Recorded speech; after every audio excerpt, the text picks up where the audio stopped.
To prove sine A plus B equal to sine A cos B plus cos A sine B.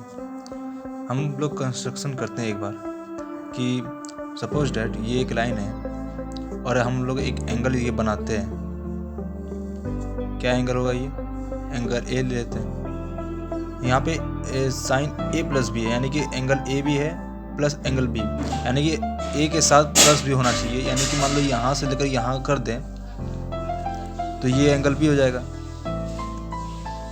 ठीक है, अगर ये angle B हो गया तो ए प्लस बी यानी कि साइन ए प्लस बी का निकल सकता है। हम लोग पाइथागोरस थ्योरम जानते हैं और ट्रिग्नोमेट्री का कुछ फंक्शन जानते हैं कि अगर हमको साइन ए प्लस बी निकालना है तो यहाँ पे एक परपेंडिकुलर डालना होगा।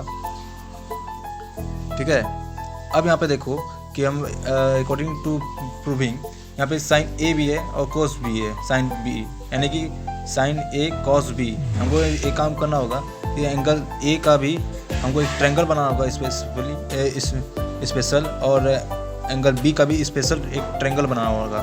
तो मान लो हम एंगल ए के लिए स्पेशल यहाँ ट्रायंगल बना देते हैं। ये भी राइट एंगल होगा, ये लंबा थोड़ा सा हो जाएगा। ठीक है, छोड़ो, लंबा नहीं होगा। अगर यहाँ पे इसको परपेंडिकुलर यहाँ पे डाल देते हैं, परपेंडिकुलर डाल देते हैं और मैं इसको यहाँ से एक कंस्ट्रक्शन यहाँ पे थोड़ा सा इस लाइन को कर देते हैं तो हमें आगे चल के कुछ फायदा होगा। ठीक है, इसका एक पार्टिकुलर नाम दे देंगे जो मैं एक ऑलरेडी बना चुका हूँ और उसी को मैं एक्सप्लेन करने वाला हूँ। ठीक है, तो यहाँ पे मैंने नाम दे दिया O P Q R S और ये टी, ये परपेंडिकुलर। और ये इस यहाँ पे एक पॉइंट है जिसको ये वाला और ये वाला रे आपस में इंटरसेक्ट करता है, यहाँ एल दे दिए। इसी को हम लोग कंस्ट्रक्शन नाम दिए हैं और इसको बस जो किए हैं ओ एक्स और ओ वाई, बस ये लिखे देखिए, draw O X and O Y, O X और ये ओ वाई। ठीक है, और ड्रा ए रे ऑन ओ बी एंड ओ ए। बस इसी जो कंस्ट्रक्शन जो किए हैं और कुछ ज़्यादा कुछ नहीं किया। आप लोग इसको आराम से पढ़ सकते हैं। परपेंडिकुलर डालें इस पे भी, इसमें भी परपेंडिकुलर डाले हैं और इस पे भी परपेंडिकुलर डाले हैं। ठीक है, अब देखो हम लोग प्रूविंग में चलेंगे। ठीक है, तो हम लोग पहले एक काम करते हैं, ये वाला ट्रायंगल लेते हैं जो यहाँ पे लिखे है in triangle O P L, यानी कि O P L. Okay, and triangle S L R जो यहाँ पे लिखे हैं। सॉरी, यहाँ ट्रायंगल छूट गया। ठीक है, अब देखिए ये एंगल 90 डिग्री है, ये एंगल 90 डिग्री है, ये एंगल और ये एंगल वर्टिकली अपोजिट एंगल है। तो ये एंगल और ये एंगल भी इक्वल होगा, क्योंकि जब दो एंगल इक्वल हो तो तीसरा एंगल भी इक्वल होगा। बस यहीं पे मैंने ये बात ये लिखी है, यहाँ पे लिखी है। ठीक है, अब नाउ हम लोग चल जाते हैं angle O P S. Angle O P S क्या होगा? Sine A plus B according to question लिखें, sine A plus B equal to S P by O S, यानी कि S P by O S. अब S P को हम लोग तोड़ सकते हैं S T plus T P, जिसे मैं यहाँ लिखा हूँ। ठीक है, तो यहाँ पे पिछले यहाँ देखे थे कि S T plus T P by O S, इसको तोड़े थे कैसे? यहाँ पे देख लीजिए, एस टी और टी पी इसको तोड़े थे और ये टी पी को हम लोग लिख सकते हैं आर क्यू, क्योंकि ये एक रेक्टेंगल है जो ये साइड इक्वल है और ये साइड इक्वल है। ठीक है, सॉरी मैं इसको स्क्वायर बनाने की कोशिश कर दिया, लेकिन कोशिश थी रेक्टेंगल का, क्योंकि रेक्टेंगल ही हम बना सकते हैं।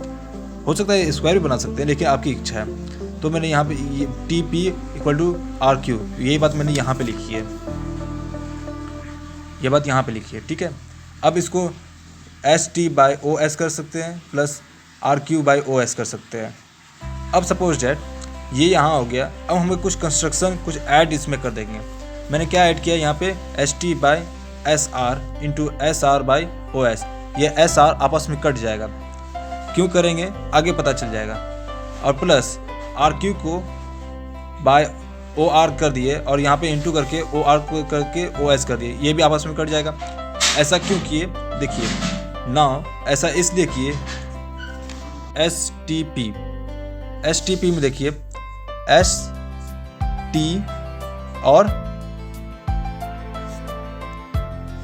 STR है, STR में एंगल A है, ठीक है।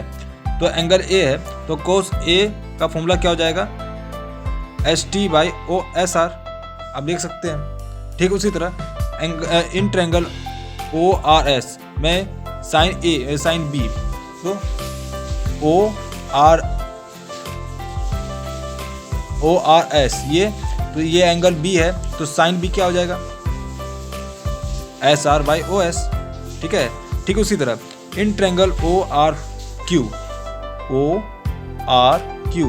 इसमें एंगल ये A है तो sin A का फॉर्मूला क्या हो जाएगा, RQ/OR। ठीक उसी तरह इन ट्रायंगल ORS में ये एंगल B है तो cos B का फॉर्मूला क्या हो जाएगा, OR/OS। यही यहाँ पे बताया गया है। अब नेक्स्ट देखिए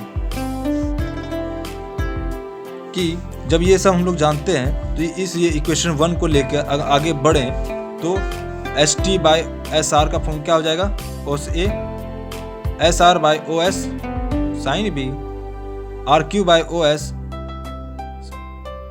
sin A और OR/OS equal to cos B।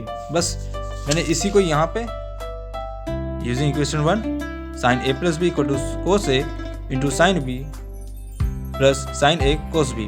अब इसी को स्टैंडर्ड फॉर्म में लिखे sin A plus B equal to sin A cos B plus cos A sin B, ये हमारा ड्राइव हो गया।